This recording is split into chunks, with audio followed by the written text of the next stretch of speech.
We need people to understand our history and how beautiful it is, because if we destroy it and we let these psychos come in and change our whole system, we won't have any of those rights and freedoms that we've enjoyed for so long throughout our history. And that's all going to be gone. And I believe it's worth fighting for.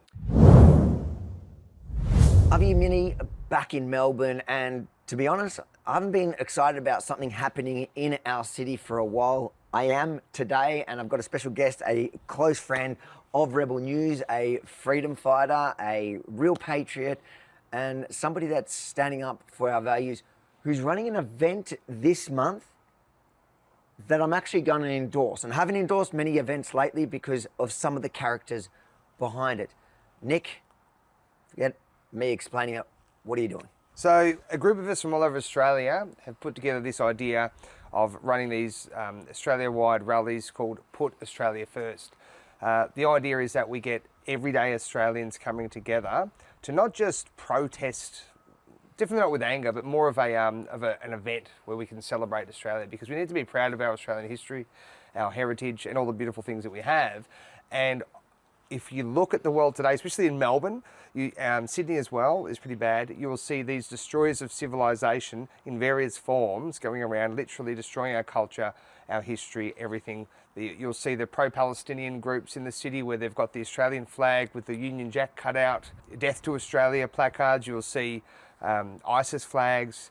So we need to go back to what our roots are. There's a lot of people that love Australia and love our history, and a lot of them that love our history but don't even really understand how beautiful it is. So we're going to be celebrating Australia on the 29th in Sydney and on the 30th in Melbourne.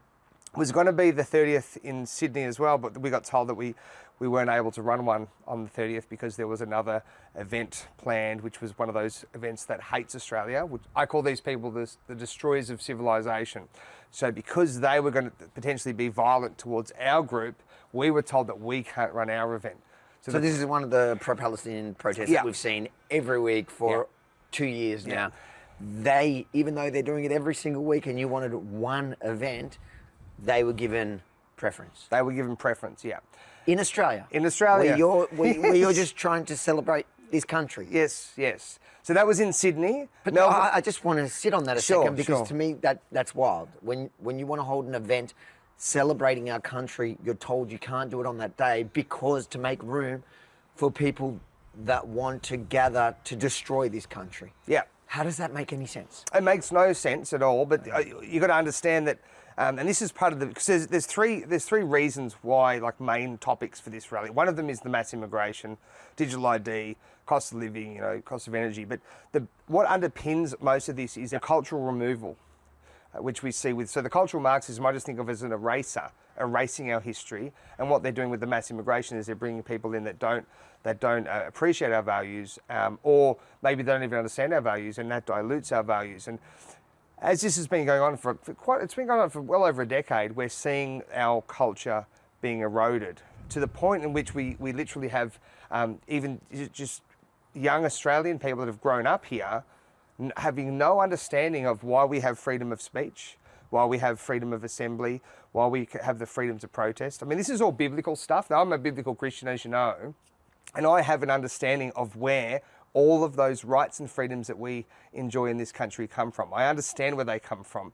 And it's hard for me to see all of these people destroying it, and the hypocrisy of, like, the woke left as they're siding with these jihadi people in the city every single week with hatred towards our culture while they protest, not understanding that the protesting that they're doing actually comes from Bible verses. That's where we get it from. That's where protesting came from. And we had a whole Protestant protesting Reformation, right? There's a whole history, and they don't understand any of it, and they're using these rights and freedoms to destroy our culture and our heritage. And if you look at, like, places like Poland, where their government is defending their culture, because the cultural backbone of a country is its strength. It's not political, it's not anything else, it's the culture. If the people all believe that these are the right things to do and they're the wrong things to do, which we used to have some coherency there, now we don't. Now we have people waving ISIS flags. We have, in the city, I've seen it with my own eyes in Melbourne, where you've got these pro-Palestinian groups with Australian flags with the Union Jack cut out. Now that's the Christian symbol. That's one of the most prominent Christian symbols, and that's where we get so many of these rights and freedoms. I mean, I'll give you some examples, just for those that might be watching that don't understand. Why do we have equality before the law? Well, that's because the Bible says that that God's not a respecter of persons and he shows no partiality. That's where we get that idea that we're all equal for the law. Why do we have, equality between the genders? And I'm not talking about this woke leftist version, but equality before the genders, that comes from a number of Bible verses. And you can actually look this up historically where this all comes from. You've got, there's neither Jew nor Gentile, there's neither bond nor free, there's neither male or female, all are one in Christ Jesus. I mean, this is in Galatians chapter 3. Now, you don't have to be a Christian to appreciate these things, because I know a lot of people that appreciate these rights and freedoms, and even though they're not Christians, they say, I can see that Christianity has given us so much, and that's given us prosperity. So I'm looking at it from that perspective. A lot of people are looking at it from another perspective. Maybe they're just looking at the memories they used to have, and they're seeing their country destroyed. I didn't grow up seeing thousands of Islamic people in the city circling around a cathedral, beating their chests and doing martyrdom chants. I didn't grow up with that, but I see it now, and my children are growing up with that, and I don't want them to grow up and think that that's normal. I want them to understand that we abolished slavery in the West. We have freedom of speech because we have principles that inspired us, that liberated us from what a lot of these other parts of the world are still stuck, and the West has maintained these for so long. But I can see now there's a big push to destroy them, and it's two-pronged. It's the mass immigration, but it's also, and we're not against people immigrating, but it has to be values-based. But it's also the Marxism that we see, which is the removal of all of those underpinning principles that enabled us to have the prosperity we have. And that's been taken away from us very quickly. And that's why we see, these unholy alliances of queers for Palestine and woke leftists and feminists teaming up with extreme jihadis in the city while they burn flags and they have placards that say death to Australia. Now, you're not the only one running kind of rallies behind the Australian flag. What's different about what you're doing and those other ones that I've been very careful not to endorse because I do know some of the characters behind them and I won't get behind them? But what's the difference for people at home, and why should they come to yours if they've avoided those other ones? Well, it's just the people that are behind these other ones. We're not going to be, and I'm not saying everyone behind these other ones are bad, but there's been some unsavoury people that have really extreme views. Some of them have had Nazi views, and we don't want anything to do with that. We're going to have a very strong security team to make sure that we don't have any issues with these groups, because it's really important that people are safe and that they can bring their family. So if Nazis rock up, we're going to have to deal with them. You're not going to allow them in your crowd? No. What would you say to people that question, well, I thought you were Mr. Freedom of Speech? No, freedom of speech has limitations. I can't go up to people and coerce people to kill somebody. Okay, there's limitations. Same as freedom of religion. If we have a religion that sacrifices children, we're not going to allow that. Okay, so there's always limitations to these things, and it's just got to be reasonable. And they can hold their own event. They can hold their own event, which I think is freedom of speech. To be honest, I always found that a funny argument. I know the last event that you did, and a Nazi came and you kicked him out. People were like, "Oh, I thought he was Mr. Freedom of Speech." I was like, "No, freedom of speech meant you can go over there and do your own event." Here, where we're running our own thing, we're not going to let you coerce it for your actually un-Australian views. Remember, or just hijack it. Died. They fought him. They fought, bled and died, defeating your ideology. Why do you think today you're going to come to my event where we're celebrating the people that killed your ideology? And it's so interesting because the Nazi ideology, one of the guys was saying, we are Christians. They can't be. They're completely, the idea that one racial group's superior to the other, that's not biblical at all. We're going to be doing everything we can to obviously we can't stop people that might hold those views being there. We're not going to know who they are, but if we see a mob of people dressed a certain way promoting those ideas, we'll be dealing with them. Now, this week, the government has backpedaled, the Victorian government I'm talking about, has backpedaled on their ban on masks at protests. Oh, right. My question to you is, are you guys going to come masked? No. We're proud of what we stand for, so we're happy to have our faces. Will you accept people in your crowd masked? Well, if people, well, I mean, I would definitely be looking at people. I mean, because look, some people will wear masks, I think, for their own safety. There might be some extraneous variables there. But if you see a mob of people masked, then we're going to have to deal with it. We're going to have to go and, go up to the people and ask them why you're masked, and we're going to ask them to remove the mask, and we'll see what happens and what response we get. Why do you think the Victorian government is allowing now masks? So I want to touch on this point. I don't believe that our government's stupid at all. I think they know exactly what they're doing. And now, if you were to get a mathematician, and I'd like to be able to maybe run this experiment where you get a really good mathematician or a team of them, and you look at all of the policies that these governments have been making consistently and go, what are the odds or the chance that they would make this many consistently bad decisions that would destroy our society? And I reckon that would be like it would be like 1 to the power of some ridiculous number, because if it was all happening by chance, we would sometimes have something good happening, and it's almost never that anything good happens. It's always negative, negative, negative, destructive, destructive, which shows that there is an agenda to destroy our society and our culture. And that's why you get politicians from places like Poland and Viktor Orban from Hungary speaking about this, even Trump speaking about this, right?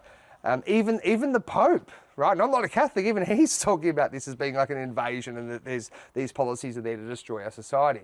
So it's time to fight back, to stand up and defend our culture, which is the foundation that we have. It's the foundation that they've removed from our children, and they're filling their minds with all this other garbage, all this climate change garbage, all this this hatred of this Western hatred, like we're all colonizers, we haven't brought anything to the world. And I would say that there is so much beauty that has come through the West, that has been a light to the rest of the world. I think that's why they want to get rid of it. Because if you were a communist and you were a Marxist, you would hate that, because you have a different agenda. So we need people to understand our history and how beautiful it is. Because if we destroy it and we let these psychos come in and change our whole system, we won't have any of those rights and freedoms that we've enjoyed for so long throughout our history. And that's all going to be gone. And I believe it's worth fighting for.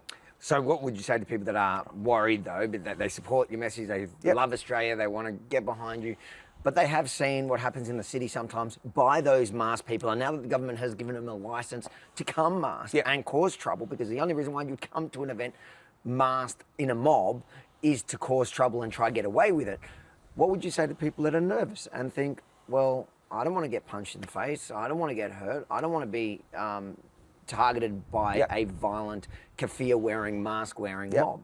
Yeah, we're going to have a very strong security team. So we've got our peacemakers. We've had a peacemaker security team for I think about 5 years now. It's a pretty strong team. I've got a lot of guys that know how to handle themselves that'll be there. We'll be radioed up and we'll be ready for action if we're needed. We'll do everything we can to de-escalate the situation. But ultimately, if people are violent towards us, we will be able to deal with that, because we have a very strong team and we'll have a very strong of men. Toxic masculinity on the streets of Melbourne is what you're telling me. It's coming back, that toxic. Okay, so 29th in Sydney, and you told me something about the grass off camera. Yeah. What happened there? Just so we... So the Sydney Council, they refused to give a permit, because I think they do permits now, for a stage in the gardens, right? So, and their reason being was that because of climate change, the stage would affect the grass and it might not grow back. I kid you not, that was their excuse, or their reasoning for not giving us a permit to have a stage. So first they moved it to the 29th, you had to move it a day earlier to fit in with the Islamo-Marxist Unholy Alliance. And then on the Saturday itself, you can't have a stage there because climate change has ruined the grass. That's right. But you're still going ahead in Sydney. We're still doing it. You're still doing it. All right, details. So in Melbourne, we're going to be Sunday, we're going to be starting at Flinders Street Steps, and we're going to be walking down to the Flagstaff Gardens. It's going to be 12 p.m. And 12 p.m. we're going to be meeting in Sydney at Belmore Park on the Saturday. So Saturday in Sydney, Belmore Park, 12 p.m. Sunday, Melbourne, 12 p.m. at Flinders Street Steps. We'll be there to cover it. Awesome, thank you. Guys, if you're as excited as I am about this event, make sure to like, comment, but most importantly, share this video and the news far and wide. Let people in Melbourne and Sydney, for now, you might be adding other locations. We'll keep you up to date, but Melbourne and Sydney, encourage people to come. And if you're not in Melbourne and Sydney, guess what? You can follow along. Go to followrv.com. Make sure to subscribe to the mailing list and follow me across all platforms, especially on YouTube. Make sure to like and subscribe to the channel because we'll be going live. We'll give you a live, on the ground, unedited, raw reporting of what actually happens there on the day. We'll cover all the speeches, but we'll also talk to the average Aussie battler, which I'm excited. I love hanging out with them. We did it at the last Proud Australia protest. Even though Nazis were trying to hijack it, we got to speak and show the world who the real Aussies are. Here, you actually have a place where it's about you and it's about, most importantly, our values and this great country. Followrv.com.